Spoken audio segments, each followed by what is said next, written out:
Marianna Crestani, thank you very much for joining me on the coaching channel.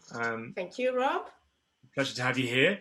Um, I want to say that we first met when I trained to be a coach, and when you trained through the Coaches Training Institute. We met in 2017, I think. Yeah. Yeah. So it was a pleasure to train with you and with the other 20 or so people. How's life been since then? Well, a lot of has happened both personally, professionally, and globally with the pandemic and everything. From a professional point of view, I mean, I think that course was a life changer for me, like it was for all of us, really. And so it did really decide that coaching was going to be my profession. Before it was a little bit of a hobby, it was something that I mainly managed. So I managed coaches before then. But that course was definitely the turning point for me in deciding, yes, this is what I want to do for the rest of my life. And what delivered you to the coaching? What took you to say, right, I'm actually going to go and do that course and become a coach? Well, when I graduated, it was a long time ago. I joined a company as a project manager. The company is called TCO International, and TCO does training, coaching, and consultancy for big organizations. And what we do is that we support individuals, teams, and organizations going through change and managing transitions. At the time, I was coordinating projects in which coaches were involved. And I had a specific interest for coaching. I was interested in what was happening in their sessions. So that was one of the reasons why I wanted to know more about coaching. And secondly, well, I have two business partners, and they are one is an expert in training, the other one in organizational consultancy. And I understood that in order to be considered in the company, I had to do something that they were not specifically interested in, and that was coaching. So that was also what drove me to coaching in the first place. Thank you, and what was the biggest revelation for you during that training? Because I went through the same training, and I think it hits everyone in similar but also different ways. Yeah, what was the biggest revelation for you when you? Uh, it's a good question. I must admit that the revelation happened even before. So when I chose to do that course, I was recommended to do the following, which was speak with at least three different organizations that do coach training and then decide. And when I had the call with this organization, the emphasis was, well, we focus not only on the doing, but on the being. And because I navigate a lot business context, and I am every day I have to I deal with people who are doers and have to do. That focus on the being for me was definitely what made me decide for that course and what I saw consistently in the approach. So for me, the fact of, the focus on the being, working a lot on yourself, and also understanding that all of the people that joined the course were human beings, just like me, going through all of their ups and downs of their life. That made it very authentic, and for me, that was magic. That was what really kind of stayed and stayed is very strong. Mm, I love that. The being side as well, and I often recall back to the days when people said, "What do you want to be when you grow up?" Mm, And I always said, "No, well, no." Since training as a coach, I say, "How do you want to be when you grow up?" Is a bigger mm. question because So you've got this, a plethora of experience in the corporate world, and where people are doers. And how do you introduce? What's that like for someone who's coming from that world, and you introduce them into the being side of things? What's it like for them? Well, you've got to be very soft and gentle. So at least I don't do it immediately. I think they need to feel comfortable at the beginning. So the focus is on the doing.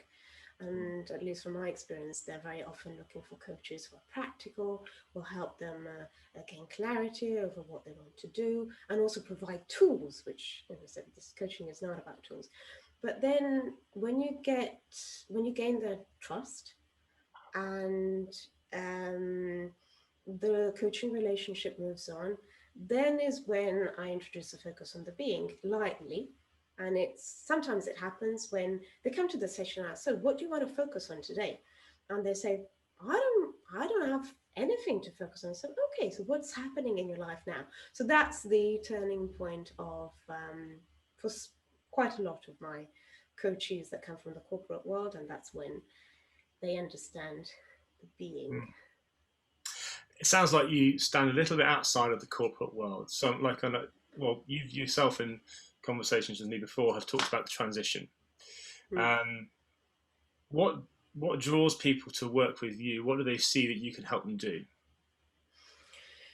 Well, the company that I am a partner of is specialized in supporting individuals, teams, and organizations going through transitions. And these transitions are cultural, so you move into another country, they're functional, you move into another function, or you're moving to another role, or it's a mixture of everything. So, in the case of the expats, so going back to your question, all of the corporate clients that I deal with are in actual fact in a change moment of their life. They're in a transition.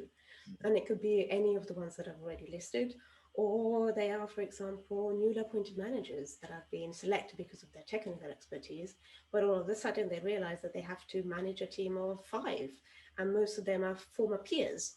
And so they don't know, where to start. So they need to become more strategic. They need to distance themselves from peers, elaborate their own vision of where they want to take the team and the objectives that are set for them. So these are some of the reasons why that attract some of the coaches to what I do. Mm. Sounds like their world, the goalposts have shifted in their world, and you still Mhm. help them to, I don't know, score points is the right phrase, but like you say, to operate and to change how they Mm. are being to be successful in that world. Is that a fair summary? It is, and also to be balanced in the way they do it, that they own what they do. So sometimes they're not fully aware of the implications of, for example, being an expat, moving to another country, changing role. Um, and they need somebody who will enable them to understand that it is a global leadership experience. So it's about them as people. How do they balance also work life with the family that is possibly moving with them or not? Getting to know the people locally, keeping in touch with headquarters. So there's a lot of dynamics that they're not fully aware of at the beginning, but that are life-changing experiences. Mm. Yeah, it does sound like everything is changing at once. Yeah, absolutely. Yeah, and they only see part of that change, Sorry, say again. and they only see part of that change, which is that they've changed country, but what are all of the implications, and especially how do they prepare for the return, and a lot of yeah, a lot of these things. From what you say, it sounds like you've got their back in that you're aware of these different things going on. That whilst they're focused on something that probably has caught their attention and has them focused on one thing, you are helping them be aware of lots of other things going on. It's a great way of putting it. In actual fact, I see myself doing this also in life, which is uh, I don't know if you've ever seen or watched A Beautiful Mind, the movie, and Yes. there's a specific scene where the protagonist looks at the wall and there are a lot of numbers, and some of these numbers kind of are brought to life, and he connects them and understands the secret codes. That has always been my obsession or my drive, which is connecting the dots, and that's what I think I do well in my coaching. I help them zoom out of their situation, connect the dots both in the present and in the future, so that it's not just about what they're doing now, but how is this now helping them for the future. And there's a lot, as I said, of zooming out and connecting. Mm. We both know that coaching happens in the now, Mm. that moment. But I love that connection to other time frames as well. So in that kind of zooming out, you're also kind of zooming elsewhere in terms of going forward, like an Mm. advanced party almost. You're going forward of them and making them aware of what might be coming up Mm. because of these things they're facing now. Mm. Absolutely. And I think, especially in the corporate world, or I've got a lot of experience there. So I might be biased, but what I see is that you need to accelerate things, and therefore I do a lot of future pacing. Even though you work on the present, is, imagine yourself in the future once this assignment has ended, or once you are ready for a new transition, and that enables them to really dig themselves out of the perceived complexity of the present Mm. to have a renewed sense of purpose for the future. Mm. Wow. And that's where a lot of their drive also, and drive and awareness of why they're doing what they're doing happens. So you bring that awareness into the Mm. mix. That brings me on to, I think you've partly answered my next question, which is, what does the transformation of a client look like with someone who works with you? Good question. And to be honest with you, I'm actually currently organizing some interviews to understand, after 6 months, 12 months, what has happened since the end of the coaching. What are the measurable changes and that are dependent from the coaching or independent? So I'm in that process. Going back to your question, I think, it might seem banal, but the biggest successes have come from getting my coaches to gain clarity and purpose out of what they're doing and why they're doing it. So instead of being in the midst of change and being a little bit, I wouldn't say passive, but not completely aware of everything that is going on, is kind of reconnect to why they're doing it ultimately.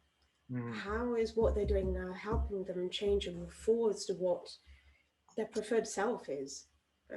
So instead of it being something superimposed or because of career transition and career advancement, it's more about a life kind of choice, and bringing that clarity and awareness. I think it's the major transition that I've seen in It sounds like a very powerful thing to to grant somebody that ability to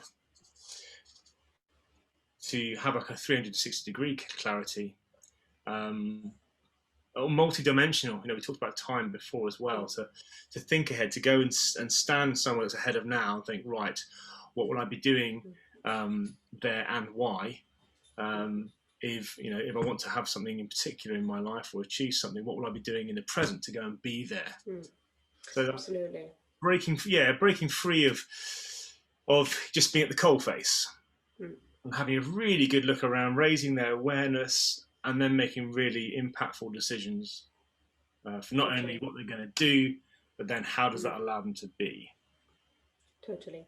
And I think that especially now, one of the issues that I see amongst my coaches more and more after the pandemic is this sense of having lost a little bit control over your destiny.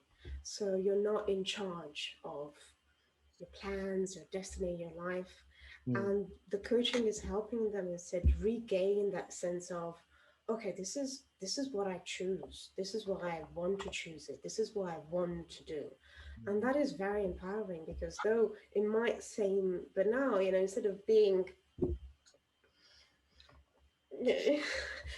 something else deciding for you, it's Mm. about understanding ultimately what are your roots, what is the trunk, why you're doing it, what is part of yourself there, and what do you want to choose as a result of it. It's I very love that idea of the empowering. trunk. It forms actually part of my coaching model that I use. That particular word and the roots, like belief systems, things like that. You mentioned about making choices and deciding, and as you said already at the beginning of our chat, that so much has changed in the last couple of years. A lot of control has been taken away from us. Mm. And what I hear from what you're telling me is that you're allowing someone to control what they can control, which is them. Mm. But there's so Totally. much more to what we can control within ourselves than we think. That's what I'm taking from what you're saying. Um, It is, and I think when you put people in a position where they regain the sense of beauty of what they're doing, they're much more likely to reach out to others for help and for what I call collaborative innovation. So when you withdraw within yourself and you are a bit in the victim or passive mode, you don't go and look for help, and you therefore um, lose out on a lot of opportunities of creating synergies with others. And I've seen, especially recently, that in helping people and supporting them to realize what is amongst their control and getting them to understand that their situation is not unique, it's shared with a lot of people, then they also regain um, that sense of attractiveness towards reaching out to others and create new solutions. But So there's a because bit they're of a reaching into difference. something that's a commonality, Mm. right? I mean, you'll notice I'm turning away and furiously jotting down notes here as we go along. I'm not doodling.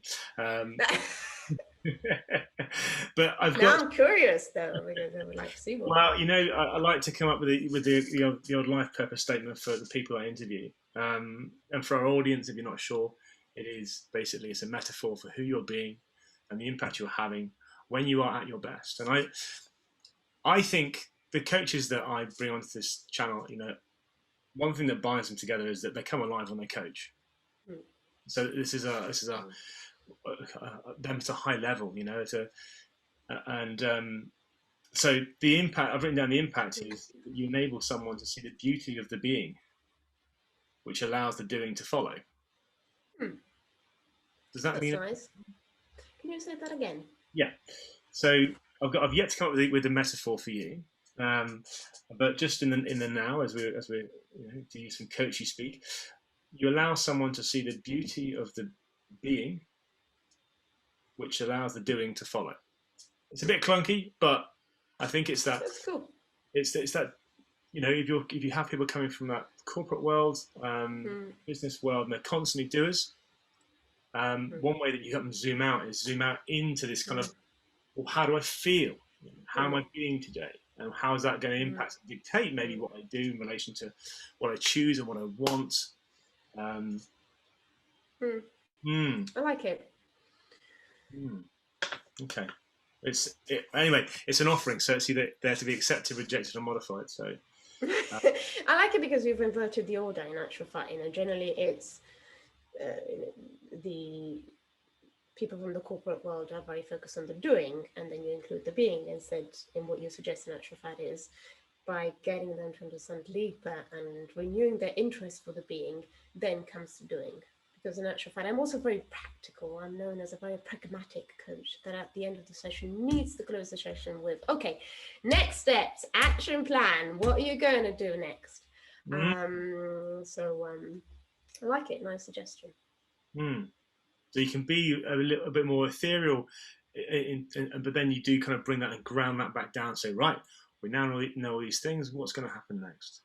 Yes, and to link to what you were saying before about Mm, what most of the coaches say, I totally agree. I mean, I'm bilingual and bicultural. I'm half Italian, half English. mm, And coaching is really the only moment in which I can blend these two identities in a way that is unique, and it's really powerful because the more kind of passionate side, which is the Latin side, comes from the creativity, the blurting, the intuition, the directness at times of challenging, and then the pragmatic side instead of the British side comes with mm, the okay, bottom lining, what are you going to do, pragmatic.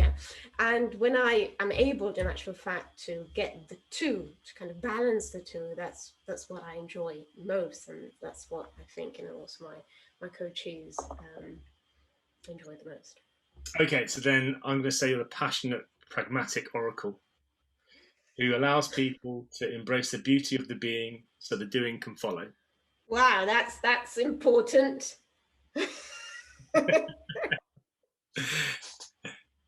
And the oracle, that all-seer, that's not tied to the country, the time frame, the experience. You can step out, and what a lovely image of allowing someone to come and stand next to you and see that view that you have for them as well, and just get their Mm, take on it. mm, that's cool. Powerful. Yeah. Hmm. And so the the complexity of what you do.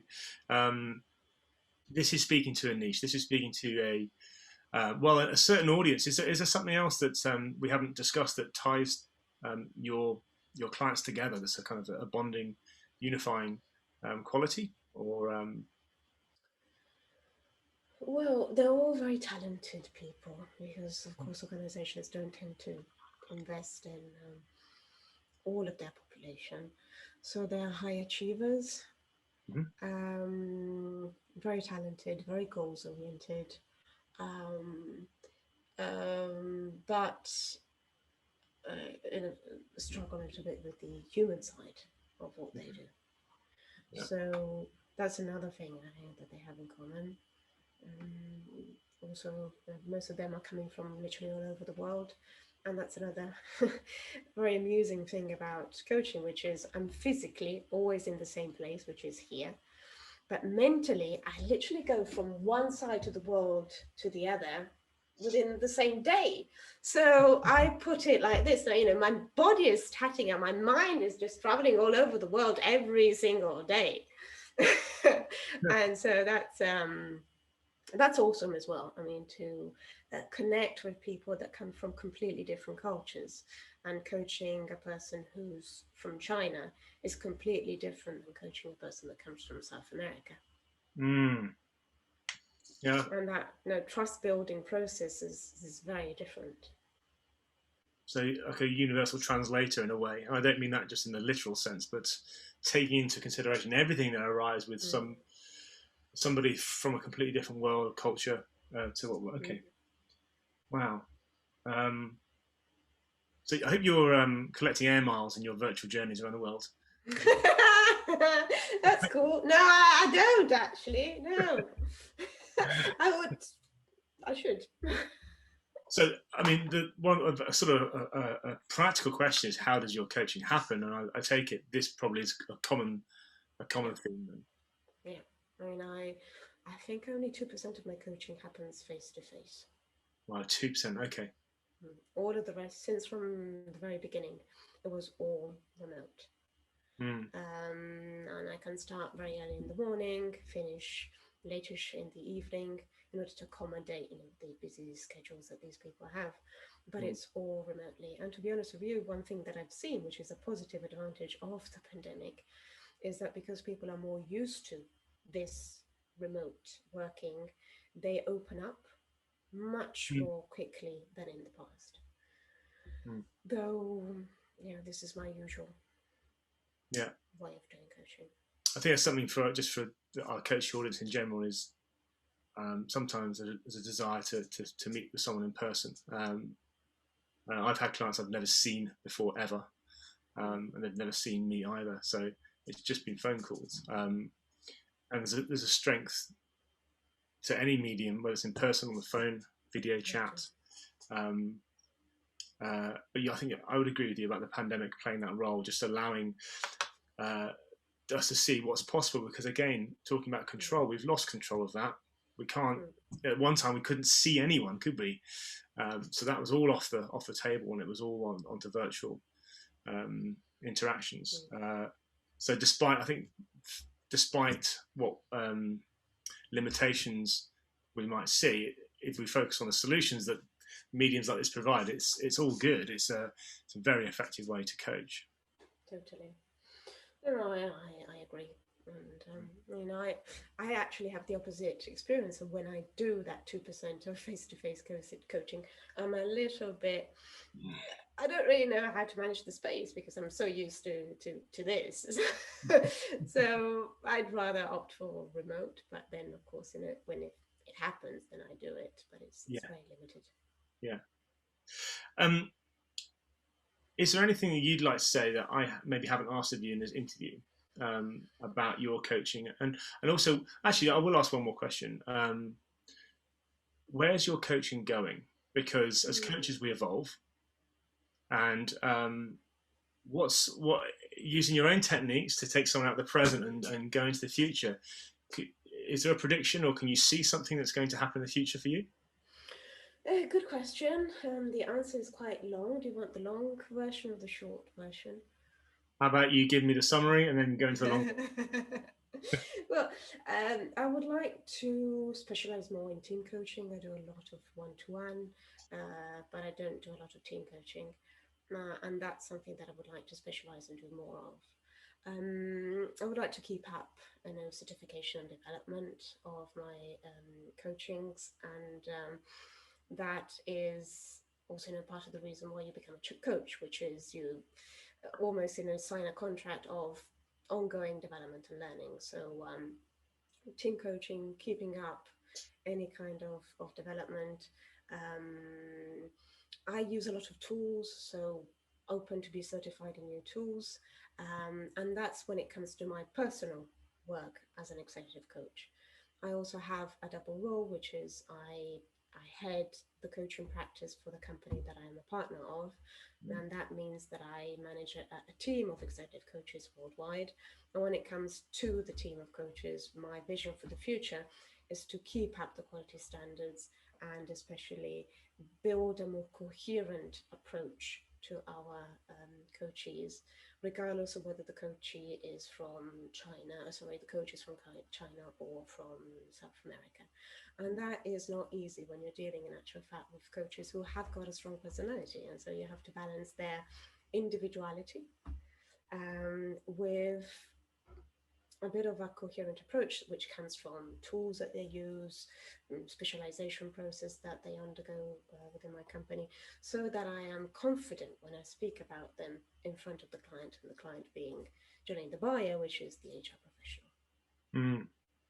Does that answer your question? It does. It's very thorough, and uh, it sounds like you're really upholding high standards in terms of the continued professional development you're doing. And again, I think that must only help with the world in which you're dealing in terms of the professional corporate world as well. This is maybe it's a language that they speak, let's say. But it's great to hear. And what I would love to do is to have the people I interview, so you included, to come back onto the coaching channel to talk about those journeys that they've been on. And I think it's really important for the audience to know, well, how is that coach developing? What is the journey that they were speaking of before? Has that come true, or is it slightly different? So I would really love to interview you again. Let's in a few months' time and just see how that's panned out.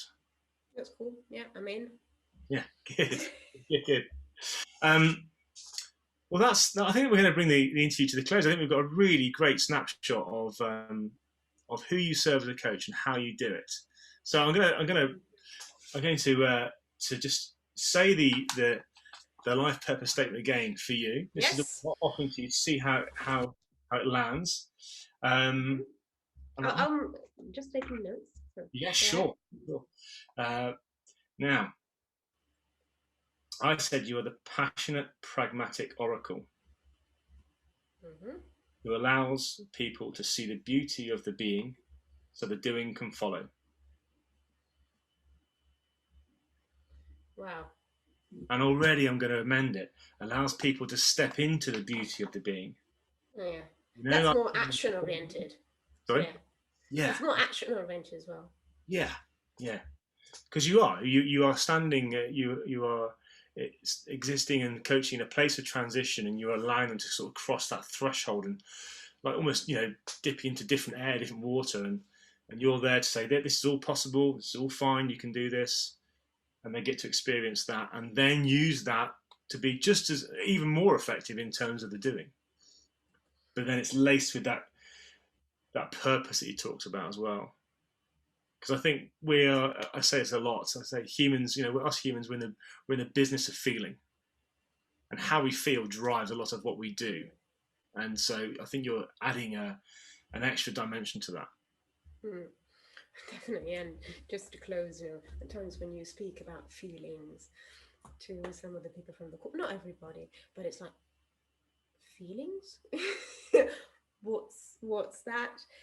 But then it's wonderful to see how they understand, how important it is. Yeah. Yeah.